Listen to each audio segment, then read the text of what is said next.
Ainda trazendo como fonte de comparação com os outros órgãos de documentação em relação aos arquivos, temos os centros de documentação e informação.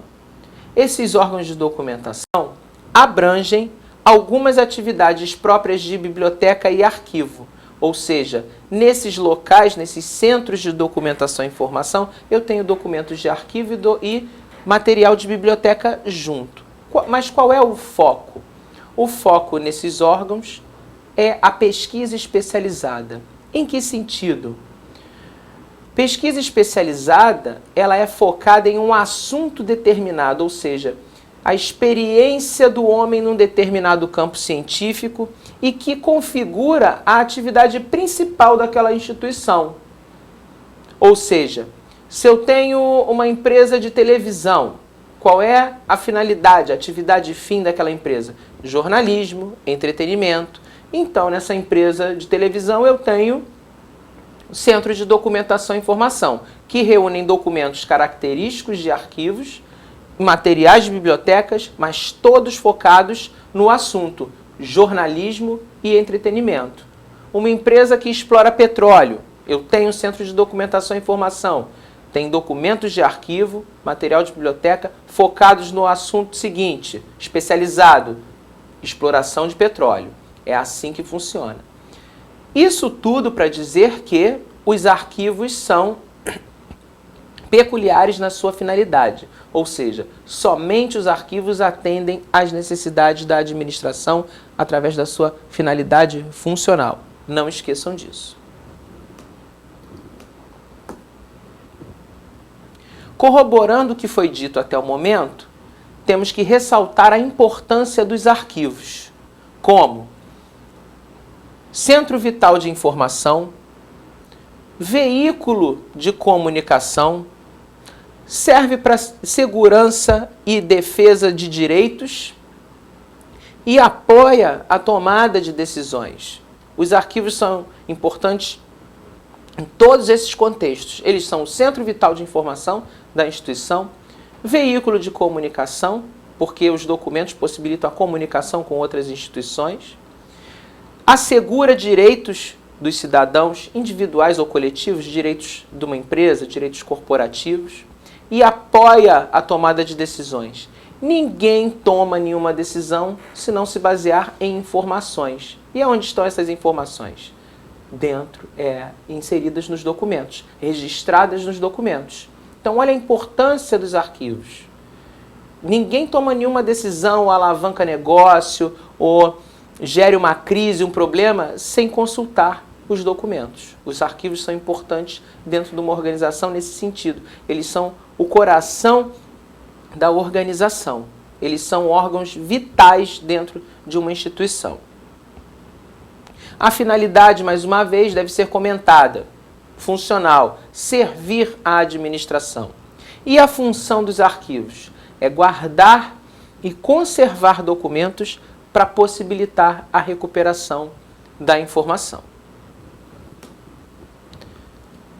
Agora vamos abordar um aspecto que eu tenho visto que tem caído bastante nos concursos, que é o aspecto da classificação dos arquivos. Vamos ver agora a classificação dos arquivos e mais um pouco adiante o que se considera a classificação dos documentos. Esses dois aspectos são essenciais dentro do âmbito dos concursos. Então vamos entender que, de acordo com a classificação dos arquivos, segundo entidades criadas ou entidades mantenedoras, assim também chamadas, os arquivos podem ser públicos, privados, familiares ou pessoais. Entendam duas possibilidades. Pode aparecer na prova que os arquivos, segundo entidades criadas ou mantenedoras, são públicos, privados, familiares ou pessoais. Ou ainda, públicos e privados, subentendendo que os familiares ou pessoais estariam inseridos dentro da condição de privados. Considerem as duas possibilidades como corretas. Então, pontuando, os arquivos públicos são aqueles documentos acumulados pelas instituições públicas ou de caráter público. nas 4 esferas existentes: federal, estadual, Distrito Federal e municipal. Ah, professor, 4 esferas? Sim. Nós temos a prática, o hábito de raciocinar automaticamente que as instâncias são 3, federal, estadual e municipal. Sempre nos esquecemos do Distrito Federal, que não é estado nem município, ele é um distrito e é único no nosso país e representa a nossa capital. Então, o que acontece? É uma instituição, é uma instância, perdão, porque ela tem os 3 poderes dentro dela: executivo, legislativo e judiciário. Então, considerem as esferas públicas como 4: federal, estadual, Distrito Federal e municipal. Esses são os arquivos públicos. Arquivos privados vão se subdividir em comerciais e institucionais. Os arquivos privados comerciais são aqueles compostos por firmas, companhias, empresas que visam o lucro, empresas com fins lucrativos, empresas nacionais, multinacionais. E os institucionais são relativos às igrejas, às sociedades, às associações, às instituições educacionais e algumas instituições de caráter filantrópico, ou seja, sem fins lucrativos. Ok? Uma dica importantíssima: sociedade de economia mista. Vocês têm que saber que sociedade de economia mista é a associação entre o capital público e o capital privado para constituir uma empresa, onde o capital público domina com a maior parte das ações. Então, em virtude desse aspecto, a documentação produzida numa sociedade de economia mista é de caráter público, apesar da configuração, do comportamento dela ser totalmente característico de uma empresa privada. Mas, pelo governo ter a maior parte das ações, a documentação gerada numa sociedade de economia mista é de caráter público. Continuando. Uma questão para resolvermos, para vocês se inserirem no contexto da classificação dos arquivos. Questão 80, caiu na Agência Nacional de Águas de 2006, Banca CESP. São considerados arquivos públicos os conjuntos de documentos produzidos e recebidos exclusivamente por órgãos públicos da administração federal, naturalmente acumulados no exercício de suas atividades e guardados como prova de tais atividades.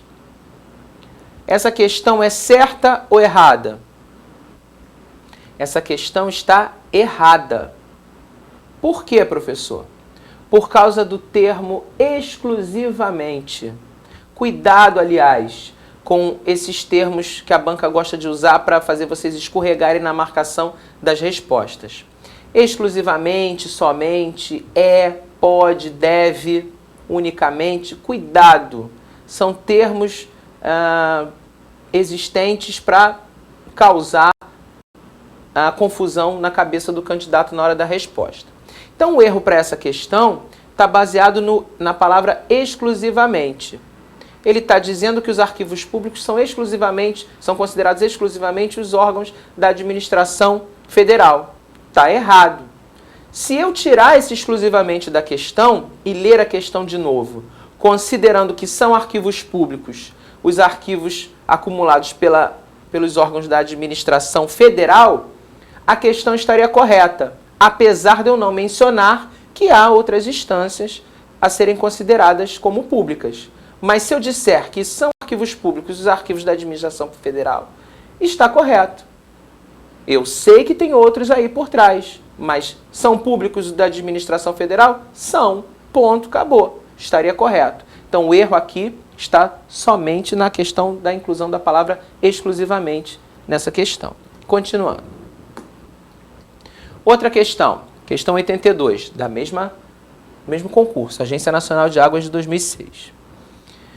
A legislação brasileira considera como arquivos privados os conjuntos de documentos produzidos ou recebidos e acumulados por órgãos, entidades, sociedades de economia mista e organizações sociais, assim como por pessoas físicas em suas atividades administrativas. Isso aí está certo ou errado? Está errado. Por quê? Onde é que está o erro?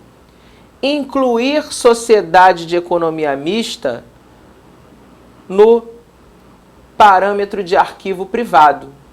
E vejam bem, eles colocam o termo sociedade de economia mista bem no meio de outros termos que têm a ver com arquivos privados, justamente para causar confusão visual e passar desapercebido para o candidato errar na marcação da resposta. As bancas são muito maliciosas nesse sentido. Então, o erro está pautado na inclusão de sociedades de economia mista como arquivos privados. Essa questão está errada. Continuando. Ainda dentro da classificação dos arquivos, vamos analisar o aspecto agora quanto aos estágios de evolução. Quanto aos estágios de evolução, nós nos referimos ao ciclo de vida dos documentos, ou a chamada teoria das três idades, que foi criada por Jean-Jacques Vallée em 1973. O que consiste esse ciclo de vida dos documentos, ou essa teoria das três idades? Consiste em estabelecer as fases pelas quais o documento passa dentro das organizações, desde a sua criação até a sua destinação. É como se fosse a distância entre a administração e a história numa linha de tempo, numa linha temporal. E esse ciclo de vida, essa teoria das três idades, compreende três fases. As fases são corrente, intermediária e permanente. Lembrando o seguinte para o candidato: temos três fases que têm que ser consideradas: corrente, intermediária. Porém, fica a dica, os documentos não passam obrigatoriamente pelas três fases do ciclo. O que vai determinar o ciclo de vida deles, a vida útil deles e a respectiva destinação é o assunto que o documento carrega. É o assunto do documento que vai determinar a vida útil dele dentro das organizações, que pode passar por todas as fases, pode passar só por duas, pode passar só por uma, depende. É o assunto que determina o tempo de vida dele e a destinação final. Adiante nós vamos ver uma a uma essas fases. Fase corrente. A fase corrente, ela é caracterizada por documentos que nós chamamos de primeira idade. Documentos de primeira idade são os documentos que nós chamamos também em curso, também é um outro termo muito usado. Ou de uso frequente, ou seja, são documentos que são frequentemente consultados. São aqueles documentos, na prática, que tem que ficar em cima da mesa do funcionário para ele fazer as atividades dele diárias. Senão ele não consegue trabalhar. Ele está sempre consultando, sempre acessando para poder realizar a rotina dele adequadamente. Então são documentos de uso, de consulta frequente. Recomendação para localização desses arquivos. Próximo aos setores, junto dos órgãos que os produziram ou receberam. Então os arquivos correntes têm que ficar necessariamente nos órgãos que os produziram ou receberam. E dentro de arquivos correntes temos 4 atividades. Atividade de protocolo, que é a porta de entrada dos documentos da instituição, que vai fazer recebimento, classificação, registro e movimentação. Isso vai ser explicado mais adiante. Expedição, que é a porta de saída dos documentos da instituição. Arquivamento propriamente dito. E empréstimo e consulta. Então, as atividades de arquivo corrente consistem em 4. Protocolo, expedição, arquivamento e empréstimo e consulta.